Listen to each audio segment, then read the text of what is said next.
Namaskar, hello, and welcome to Almi TV. We are here with you for discussing the United States elections, the second largest democracy of the world. The leaders of the world, the decision makers, people, political analysts are keeping a hawk's eye on the outcome of elections in the United States because the Republicans or the Democratic Party, whichever party comes to power, will have a different perspective for the global policies. To discuss all this, we have with us Mr. S. Venkat Narayan. He's a senior editor, a very senior journalist, and an expert on strategic affairs. So hello Venkat. Hello. You're most welcome to our Almi TV and a very special program on political outcome of the elections in the United States. Thank you for having me. So now that the postal ballots have already taken place and almost 1 million of people have already voted, and the trends in the United States are Donald Trump and Biden. So what is your assessment like? What's happening in the United States? Well, this is a very crucial election in the history of the United States. This is the 59th presidential election. They have been having presidential elections for the last 232 years. This is crucial because we had, during the last 4 years, since 2016, we did not have a traditional politician as President of the United States. We had a businessman, and his outlook about the rest of the world was very different from a typical politician. And so a lot of things that were taken for granted by the rest of the world about the United States being the only hyperpower, as they call it. Yes. And that is no longer the case because Mr. Trump has been busy talking about America first, and he wants to pull out the American troops from Afghanistan by Christmas, and he has pulled out America from the Paris Climate Accord. And so during the past 4 years, the United States, some analysts say, has actually now become divided states of America. Okay, because as you know that the formation of United States itself was a dissident movement, and the people who were not satisfied with the political structure of their countries left United States. So formation of United States itself was a very revolutionary kind of step, and the Boston Tea Party and the Declaration of Independence of America, the Lafayette, and the various other, George Washington. So the revolution in United States and in the minds of people of United States, and a quest for change and a quest for democracy, do you think it persists till date? Yes, I think it still does. I get the impression, I've been reading the Washington Post or the New York Times and following it on the BBC, and they've been having opinion polls practically every day. Right. And the latest CNN poll says 72% of the people are favoring Joe Biden of the Democratic Party, and less than 25% are talking about voting for Mr. Trump. And across the United States, several other opinion polls have indicated that Biden is leading by 10 percentage points at 52, whereas Trump is struggling at 42. So it seems to me that, and this is the first time in the history of the United States that 80 million people have already exercised their franchise, and that includes a lot of educated urban women, that includes a lot of young people, that includes a lot of black people. A lot of new voters also. All the voters, yes. See, because of the coronavirus, you know, the Americans has this, an opportunity to go and exercise their franchise, and you could send your vote by ballot, or you can stand in a queue and vote. And I have seen pictures in the New York Times of long queues, and some people have been waiting for 11 hours. You know, it doesn't happen in a country like India. So that brings us to a very crucial question, that this is probably the first time that the world has seen the COVID-19 pandemic, and United States elections are the first major step towards elections with such vast majority of people participating. So what's going to be the impact of post-COVID-19 scenario on elections in United States? Well, I think it is going to have a very serious impact on American elections, because Mr. Trump has been saying from the beginning that, oh, don't worry, it will go away, and he has been going out in the open without wearing the mask and without maintaining social distance. As a result, he himself ended up COVID positive, and you know, as of now, 250,000 Americans have died because of COVID, and 9 million Americans are suffering from COVID, which is a very serious issue. And still Mr. Trump is defying science, and is saying, no, science is rubbish, don't believe in that, you know, we cannot keep America shut down because the economy will be in a bad shape and people are going out openly and all that kind of. As a result, I think if you take countrywide, look at the things, America has been one of the worst affected countries in the world, you know. Yeah, Venkat, I did some research myself, and as I was discussing with you before we started the interview, that I'm a bit of an expert on American history because I was a student of American history. Okay. So I want to discuss with you about the perception of today's America post-COVID-19 and Donald Trump and the national security of United States of America, on which he is making major statements after falling out with China and Korea. Right. You see, China has been painted as the bad boy. Yes. You know, they say he's calling it Chinese virus, you know, because it originated from Wuhan. Of course, the Chinese are, you know, disputing that claim and all that. And he says, the North Korean president is a buddy of mine, and the Russian president Putin is a buddy of mine. Yes.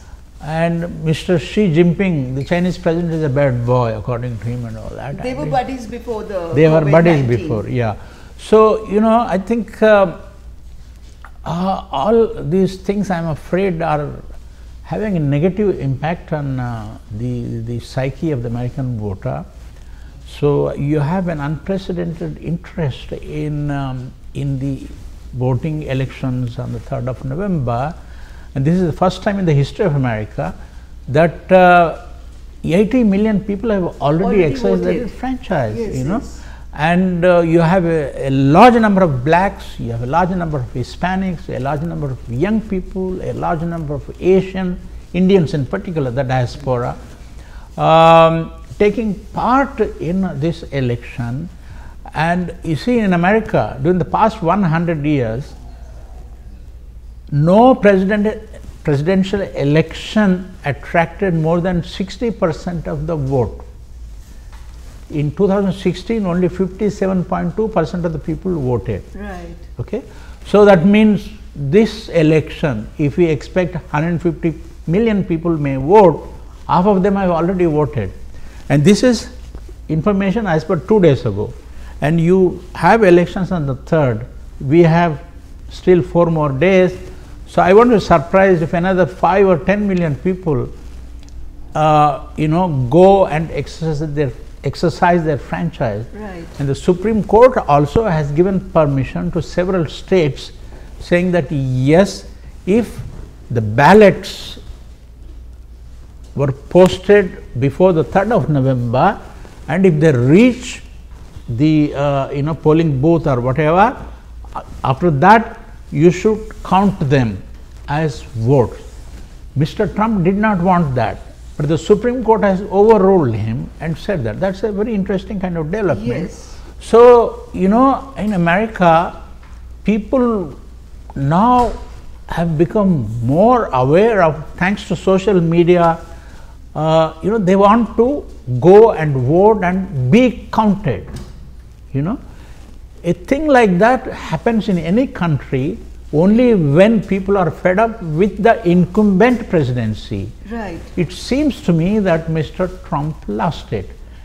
Right, but Venkat, I want to ask you that during the exit poll or the opinions when in the last general elections of United States, there was a very strong media wave against Donald Trump, and it was like now predicted that Donald Trump would be losing the elections and Hillary Clinton would be winning hands down. But it surprised everybody. So do you think that something like that may happen even now? Well, I'll be very surprised if that were to happen again, because a lot of people did not personally like Hillary Clinton. Right.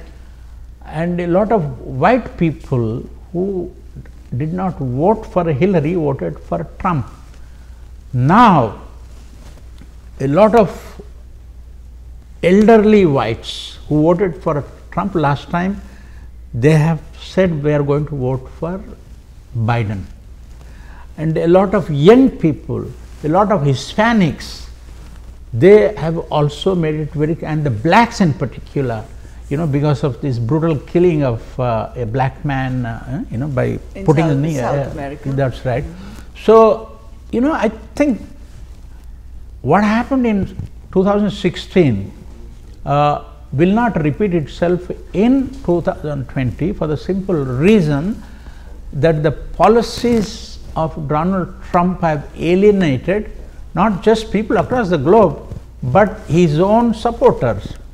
Opinion polls now say that half of the votes which Biden is likely to poll are of those people who voted for Trump last time, and they are now going to vote for Biden. Right. So in a situation like that, I am very skeptical about the possibility of the Democratic Party losing in this election.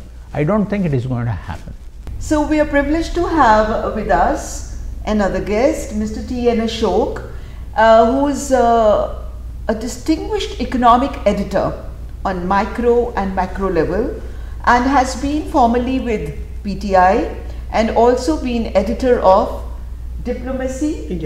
India.com. He's been former editor of DiplomacyIndia.com. Ashok, you're very welcome to our program in Albi TV, and we are discussing on the prospects of American elections. Yes. And its results on global political socio-economic scenario. Yes. And Mr. Venkat Narayan and we have already had a session, and in which we have discussed that almost 1 million people have already voted through postal ballots. So what do you think, what are the key issues that are in the minds of the voters, the people of America, and as the American voters are very aware? So, what are the main issues that they're going to consider for casting their vote? I think the main issues are the effect of the pandemic coronavirus. America has been the #1 country in the world which has lost the maximum number of lives in the pandemic, and thanks to Mr. Donald Trump's policy that he started shutting down things later, and was always criticizing the democratically ruled states of shutting down early. But the point is, shutting down early was in an effect control the spread of the virus. But when it came to states like New York or New York City, you virtually, my son lives there and he tells me that it's like a ghost town now, because nobody wants to go out in New York. Everybody is afraid of catching the pandemic. The thing is, the main issue, the three main issues that are going to affect the American elections and the vote. One is the post-pandemic situation, how the economy is going to be governed by the person who gets elected, whether it's the incumbent who gets re-elected or it's the former vice president who is going to be elected as the president, Joe Biden. The way, if you had seen the last debate at Belmont, you will see that Biden had very characteristically said that it's a vote or it's a character on ballot.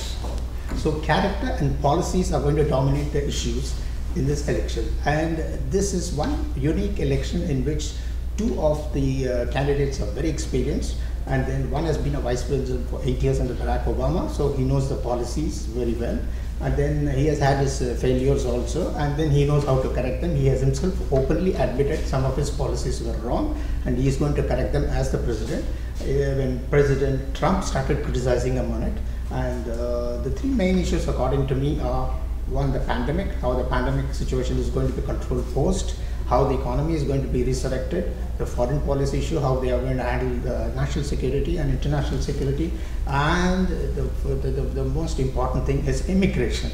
So coming to the pandemic situation, because this is the first time, as Venkat and I have already discussed, that in the pandemic situation, that such a big democracy, the second largest in the world, is going to elections and people will be casting their vote.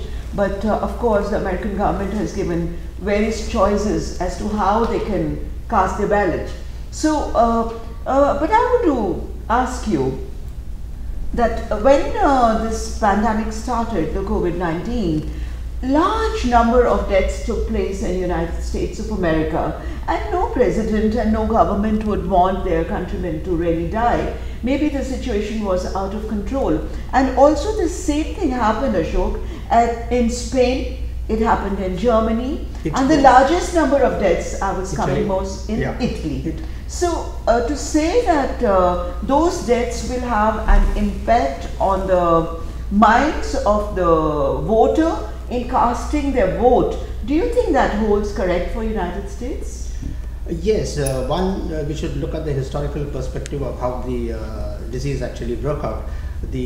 Most of the intelligence reports say that China broke out as early as September last year, but they were late in reporting to the United Nations only in December, and the United Nations itself took its time and declared that the pandemic in the epidemic in China was turning into a pandemic only by the middle of January. Right. Now Trump has also admitted that China did all its best to control the disease first in its territory, but allowed expat, a huge population of expat Chinese that remit money from the United States to China were allowed to travel to the United States. The United States had no clue this population was coming in. They carried the virus and infected everybody in the US. So that was one of the biggest problems China had.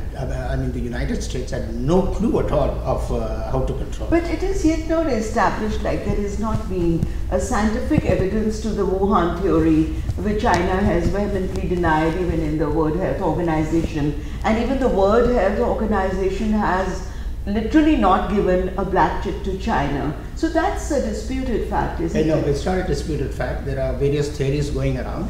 One theory is that China in Wuhan has a lab, or a genetic engineering lab, where they introduced a protein into the coronavirus. Coronavirus already exists. So they introduced a protein into the coronavirus, and the point of introducing the protein into the coronavirus was usually to turn it into a military weapon. That was the whole purpose of it, and it accidentally leaked out. When protein is introduced into a virus and it infects you, it starts multiplying very fast. Right. So this is the scientific evidence, but still nobody knows whether it came from China or the Chinese story is that a group of American soldiers and policemen had come for a training in Wuhan, and they had been inoculated against this virus. So one of them fell sick, and they actually spread the virus to the Chinese, and the Chinese carried it to the world. So, as we have discussed earlier, that the formation of United States itself was a revolutionary movement, and the British colonies, 13 of them, declared the War of Independence to become United States of America. So now the citizens of United States of America, they are very aware people, and they want to balance and find out amongst themselves as to what are the socio-economic policies of the candidates. So Venkat, would you like to elaborate a little more on the economic aspect of what the Democratic Party and the Republican Party is offering to the people of United States of America? You see, a large number of people have lost their jobs because companies had shut down during the coronavirus, and millions of people have been put on what you call doles, unemployment. They have that in America and Europe. Right. In India, we don't have that. Yes. So that's why we had this problem of immigrants who went back and they had no place to go and they had to walk in India and all that.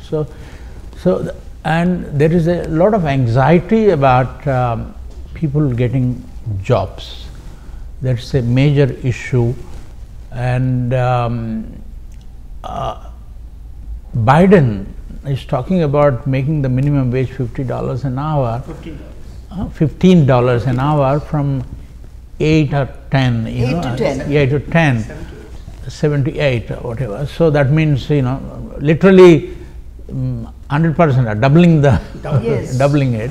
So a lot of small and medium industries are very worried about the impact of this regulation coming into effect and all that. But you see, when you are a candidate, you want to win votes, you tend to say a lot of things to impress the voters, but when you actually occupy the hot seat, you are obliged to change your stance. You see, I don't know if this $15 an hour thing will work out if and when Mr. Biden sits in the White House, but at least it will be 10 or 12 perhaps, I don't know, let us see. And I'd like to support what Venkat Narayan has been saying about the minimum wage.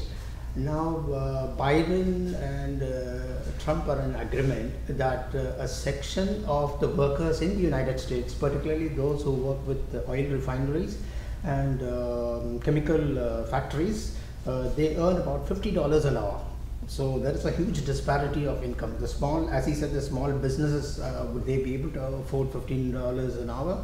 But already a section of the United States, section of the workers in the US are already earning $50. So even the disparity is only about $35. As he said, there could be a mean level in which they could arrive at a figure of say $12 or something like that. Right.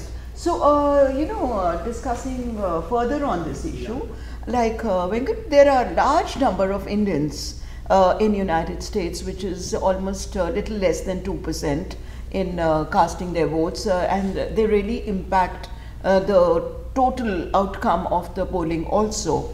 So, what is their perception about the Indians, the Indian Americans, as you call them, diaspora? Like, what is their perception about the present elections? Two things, we have 4 million registered Indian nationals, Indian or Americans. There are about 500,000 illegal immigrants. They're hoping that America will change the law and they will become legitimate, Americans. So they are the green card holders? No, they are not. They are not. So now you have 1.8 million eligible Indian American voters. They're spread across the United States, but in the so-called battleground states, the number of Indian Americans is more than the margin with which Trump won the last election. Right. Which is one of the reasons why Mr. Biden and Mr. Trump are making desperate attempts to reach out to the Indian Americans. And the fact that an Indian American with a black father and an Indian mother from Chennai is the vice presidential candidate is going to make a deep impression on the way the Indian Americans are going to vote in the American elections. So you're talking of Kamala Devi Harris. Kamala Devi Harris. And she had this debate with her vice president, and she came off better than Mr. Pence, I guess. And in any case, traditionally, 3 out of every 4 Indian Americans have been voting for the Democratic Party, and barely 1 out of 4 go for Trump, you see. And there has been some talk about what Kamala Harris said and Joe Biden said about what the government of India did in Kashmir in August last year. That is about the human rights violations human in rights, Kashmir. yeah, that's right, CAA 370 and so on.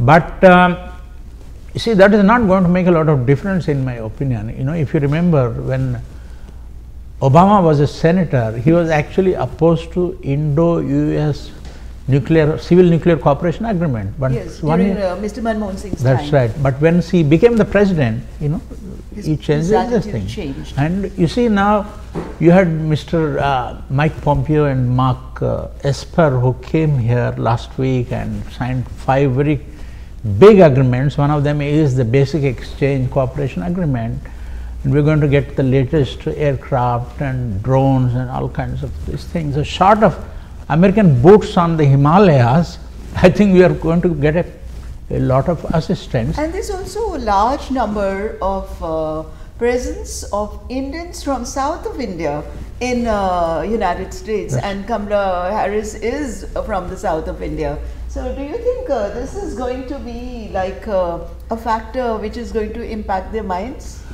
See, the older generation of Indian Americans who migrated to America in the 60s, 70s or 80s, they still have nostalgia about India.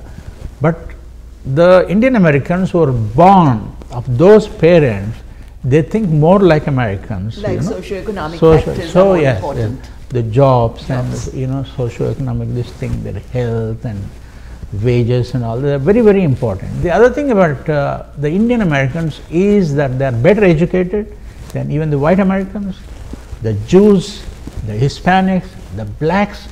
They make twice the amount of money the average white American makes in the United States. More than $100,000 a year right. An Indian family makes, you see. So it is possibly the richest and also most influential community in America today. And especially the people from Gujarat, they are hoteliers, big hoteliers in actually, if you United go back into past history, you'll find that the motel industry was sinking in the United States, and today motel industry is booming mainly because of the Patels who went and settled there. They invested a lot of money in the motel industry, and the motel industry has really come up, and they're also into a lot of jewelry business and trading, a lot of trading and all that. They're competing with the Jews. See, so much so, these Patels were basically people who were thrown out of Uganda by Idi Amin. Yes, of course. And they went and they took over all the motels. Hotels and Shahs, as Idi Amin said. That's right. In California, so much so that they are called Potels, not motels anymore. Okay, the motels are called hotels. You see? So, and you see, the Indian American community, they are rich, well-to-do and all that. So all the Democratic and Republican Party candidates, they try their best to collect as much money as donation as possible. Every time there is a presidential election, the Indian American community raises $5 million, $10 million, that kind of stuff. So in fact, the Obama administration had 40 Indian Americans working for them, Even Trump, they didn't have that many people, but you have a large number of Indian Americans who are taking a very active part in the campaign for Joe Biden. Right. And if Joe Biden comes to power on the 3rd of November, I will not be surprised if more than 50 Indian Americans will be in the president's house. The White House. Biden administration. Right.